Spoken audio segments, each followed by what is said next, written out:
Hello and thank you for joining me, astrologer Patrick Arundell, for the astrological overview for week commencing the 26th of August. There's a lot going on this week, not least the Sun and Mercury are finding their feet in the sign of Virgo. They moved late last week, but they start this week in opposition to the dreamy influence of Neptune. You might find it's quite hard to pin things down, either in your own thinking, which could be a bit woolly, or someone else can seem to be a bit hard to reach or be clear about what they want to do too. Neptune in this influence can be a little bit deceptive, so don't necessarily take things at face value.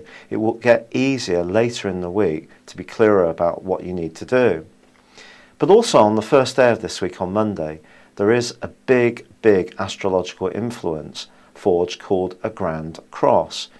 Now in astrology, the degree of influence is always very important. The more exact it is between particular set angles or planets, then obviously it's going to have a much greater effect.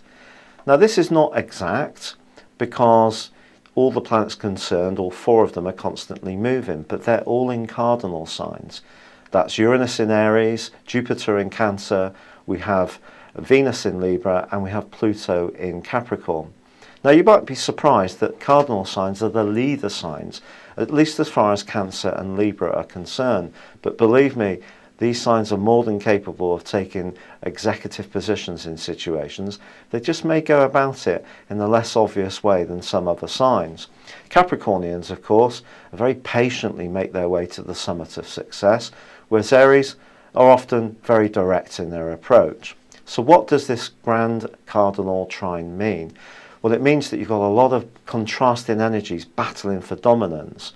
And I do feel, because Jupiter and Pluto has been ongoing for some while, and that is coming to an end on this Monday, that's an aspect that can have a good side, but equally it can have a bad side. If we think Pluto is about force and power, and also it's about penetrative truth, and on the other hand, we have Jupiter, which can be about the law, it can be about higher purpose, but it can also be about travel and information. Now it's possible that someone has tried to force their views on you a little bit recently, and on the other side we have crossing these two another opposition, Uranus and Venus. Uranus is impatient in Aries. It's causing a lot of the mischief that's going on in the world, because if people feel there's an injustice, which comes from the Uranian Aquarius influence, with the Aries energy they're reacting quickly. In its opposition to Venus here, it can actually be quite a good thing.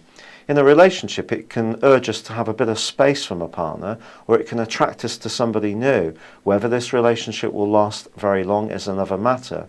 Now, Pluto is about power, and because of the square between Venus and Pluto, be aware that somebody might want something from you, but could be very charming in order to get you to do what they want. So keep your guard up.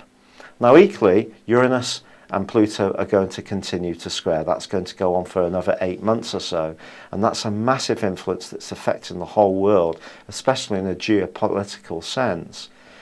But Jupiter, it is going to continue in Cancer, and this can be a force for good in the next year. It's exalted in this sign. And then later this week, we have a move of Mars. Mars moves out of Cancer, where it's not really blessed, moves into Leo, and it's really going to be given a big boost of power here. The Sun is the rulership of Leo, so it merges with the Mars, and therefore it's going to give it extra energy. And if you're somebody who is interested in the arts or performance, this is certainly a time when you can start to shine. However, on the same day there is a quarter moon which occurs in Gemini. This depends on each of your particular zodiac signs how this will pan out, but I do think it can create for us all a certain amount of nervous energy, so it is going to be important to try to pace ourselves. By the end of the week, I think a lot of the fog that was caused by the opposition between Neptune, Mercury and the Sun will start to fade away, and Mercury and the Sun in Virgo are very much about being precise, getting things done, seeing tangible results, and finding ways to help people, being of service, not being servile, providing services in a productive and efficient manner. Also, if you're interested in improving your health, they can help you here too. It's been a real pleasure being with you. Thank you for joining me. Good luck and goodbye for now.